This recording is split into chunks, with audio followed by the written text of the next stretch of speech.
All right, so what I want to do in this video and the upcoming videos that I will be doing, I'm going to be talking about the weapons: sword and shield, rapier, hatchet, spear, great axe, great hammer. I didn't really play the bow or musket, but I can talk about them a little bit because I played against them. So I'll be talking about the weapons that I played, how they felt me playing them, and how it felt playing against them, and so on and so forth.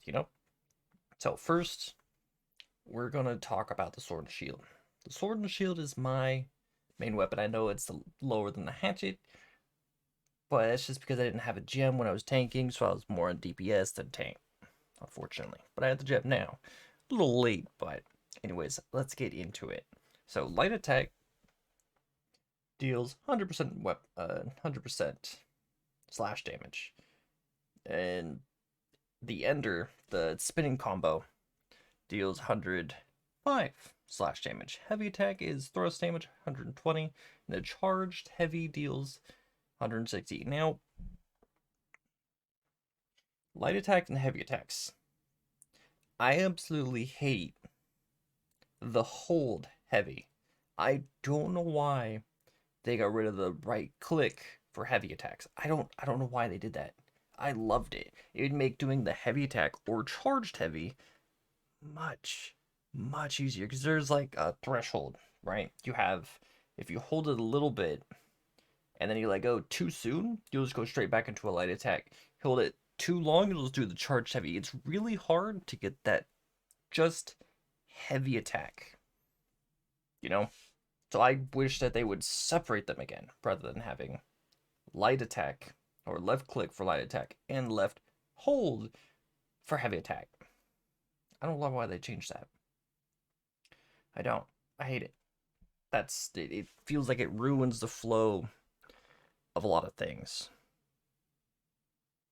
Anyways, sword and shield. So the sword and shield could literally do it all. You can have it as a DPS or you can have it as a tank. And it also has all three damage types. Your normal light attacks are slash damage, your heavy attack is a thrust, your shield bash and shield charge, or shield brush, are striking attacks. So it's pretty well rounded in terms of the damage it can do. Like if you're going up against the ancients, you're gonna want to prioritize bashing because it does increase damage. Slashing does reduce damage, and thrusting does average damage. So, if you guys don't know what I'm talking about, when you are attacking things, this will probably play into when a game releases as well. When you hit something, you'll have, I guess, colored. But anyways, you'll have the numbers that pop up, and you'll have little arrows to the right of it that say down or up, or there will be no arrows. If they're down, it's reduced damage. That it also applies to elementals. This also applies to elementals, and if it's up, like the arrows going up, it's additional damage. It's their weakness per se. It's like they're strong against the ancients or strong against slash damage, right? You do reduce slash damage to ancients, but you'll do increased damage with bash, so there will be up. You know, but if you guys want me to get more into that, I can try. Anyways, back to this. So I didn't really use the sword tree too much, especially the leaps. I always overshoot the leaps. Always. I always have a hard time doing with any weapon that does leap. Hatchet, sword, rough. Now, reverse stab. I do miss the up slash you did, and then you went into the backstab. It it feels a lot slower without that. It's still the same length from preview to now, just without the up slash. It's still pretty good when done right, when paired with this. The rend on the whirling blade it's nice. It's not too much, it's only 5%, but it's still rend. 5% damage increase. Reduce cooldown, but I didn't really use it too much because I always have a harder time hitting it in PvP. PvE, not too bad, but it's like a really small range. Well, it's only 2 meters. But I didn't really use it too much. I mainly stayed in the defender tree. Shield bash, great stun, great for taunting. But in PvP, it's a little bit harder to pull off with the stun if you're doing a bigger scale fights. So you're better off just bashing and then hitting rather than trying to set up say if you have bash and backstab, right? If you're doing 1v1s, it's a lot more simple. If you're doing a 1v2 and you have this one, you could bash one and go to other while this guy's out for 3 seconds. So you can put him out for 3 seconds and just continue on. And if you have this, you'll be able to bash more. Shield charge, I used more often or not, but this is not something I really use. You put it at point something else. Weakness, on the other hand, weakness is real good. It reduces the damage they do to you. So, and it's an AoE too, so even better. There's a big group of enemies, you just shield charge in. You can weaken them and slow them if you have this one. It's nice. Defender stance, I would say, is probably your bread and butter for being a tank with sword and shield. Just gives you straight fortify, reduces the damage you take. Well, not fortify, but it just reduces the damage you take. Fortify is, which one was it? Stamina, that's physical.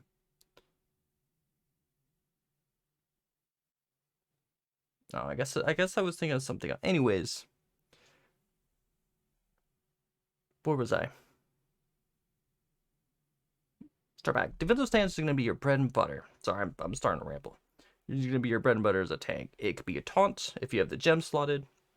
It reduces the damage you take. And if you do it above a certain amount of HP, you'll take even less damage. So it's even better. And then when it ends, you can get 15 puts on your health back. Now, keyword there is when it ends. So you could pop this, switch weapons, and immediately get 15% HP back. And you can swap back to this and start blocking. Like if you taunt them, switch weapons, switch back, utilize this to get your cooldowns reduced. It can be a pretty nice combo. I know I was doing it for quite a bit. It's not as effective as you would think, but in PvE situations, it could be pretty nice. It will definitely help out your healers a lot. Now, there is a certain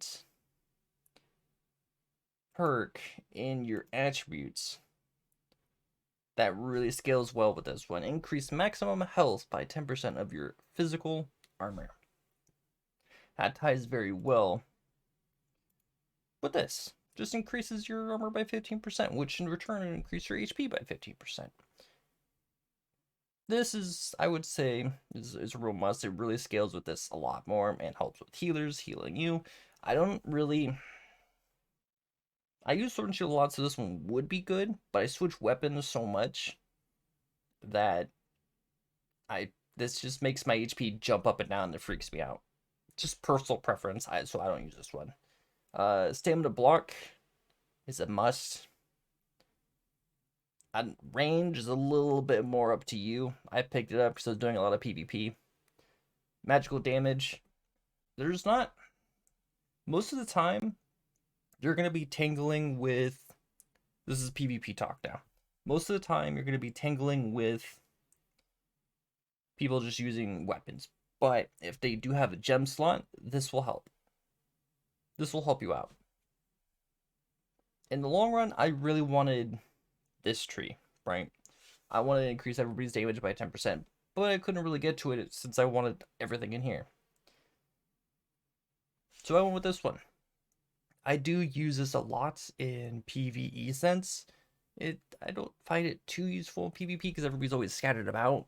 It's harder to make use in PvP, but in the long run, if I would get a few more levels, I would grab... Which one was it? Successful heavy? No. So this one will be my 18, 19, and then 20. Those are the last 3 I'd get. In terms of build, I'd be using something similar. I respec a lot. As you can see, how much Azoth I have. I didn't really do much crafting, so all the Azoth just went for this. But now, going up against Sword and Shield. Like, this is just you using Sword and Shield. You want to block. You don't just want to block. keep that in mind. If you're doing PvP, you don't want to just block. There's two weapons that you need to be wary of when you're using a sword and shield, and that is spear and hammer. They will destroy your stamina. If a hammer user, if a guy's running at you with a hammer is going for a heavy attack, don't block it, sidestep it. It will save you a lot more stamina. Or just bash him. Or do anything else other than tank that heavy hit. Now for spear, it's the pole vault ability. This one right... Where is it? Right here. This one. Don't want to tank this with a block. You want to avoid it because it does heaps of damage. Heaps of stamina damage. So you don't want to sit there and tank those two weapons. Everything else, yeah, sure, whatever. You can tank the other weapons all you want, but those two weapons are gonna be... You gotta be very wary in PvP sets of those. In PvE, you kind of just want to block everything that you possibly can. And avoid certain hits. Like when you're fighting a big guy, block his little hits, and when he goes in for that one big hit, you want to iframe it. Iframes are going to be very helpful for keeping your stamina up most of the fight. Now, if you're going up against a sword and shield user and they're just blocking all the time, heavy attack them. Heavy attacks do additional stamina damage. You're not gonna do as much unless you're using a spear or hammer. Volt for the spear and heavy attacks for the hammer, but you want to do heavy attacks anyways. So if you're struggling with people using shield in fights, just heavy attack them. Make them drop their guard so you can get a few hits in and then just start a heavy attack when they're blocking again. You'll break their guard a lot more. Alright, what else? What else? I think that's really about it. I guess the combos that you can do if you're doing 1v1 scenarios, like I said earlier, bash them, backstab them, or bash them, walk behind them, and do a heavy attack if you don't have this. If you don't have backstab. Now, if you're using a sword and shield and you're trying to get away from a sword and shield user, it's a little bit more tricky when they're utilizing this. Wait, no. Which one was that does the slow? There is an ability in here. Why am I like this? I was like right here. I was looking for a sword. Anyways, this ability right here makes it harder for people to get away from you when you're using a sword and shield because it's your final attack does 20% slow for 2 seconds. And you can usually get another one off before they leave. And this one ties very well with this one. That's why I wanted it. That's why I have this one as well. Go for those finishers. But other than that, Sword and Shield's a very well-rounded. I'm very happy with the way they have Sword and Shield now. Of course, they can do tweaks later on. I'm perfectly okay with that. But Sword and Shield, I would say, is well-rounded. One of the better balances they've done for a weapon, in my opinion. But in the next video, I'll try talking about the rapier. Probably not going to be doing too much. I'm going to be trying to get as much of these as I possibly can. But you know, I didn't really use rapier. I don't like the style. It's just not my thing. Parries and bleeds, eh. So I went with hatchet, great axe. And that's also why I didn't use spear too much either. Hammer, just not my thing. So these are the three main weapons I used. Sword and shield, great axe, hatchet. I think I'll just go with great axe next instead of rapier because I don't really have very much experience with it. I didn't fight it too much, and when I did, I didn't notice. And then I'll talk about the hatchet. Hatchet, I'll probably have most to say. But anyways, rambling on. Thank you guys for watching. This beta was enjoyable. This is the last day. If you're not playing it now, get in, play it as much as you can. Unless you're burned out. I'm rambling. Thank you guys for watching. Hope you enjoyed. If you have any questions, feel free to leave it in the comments below. Yeah, I will see you guys later. I will be doing a few more of these.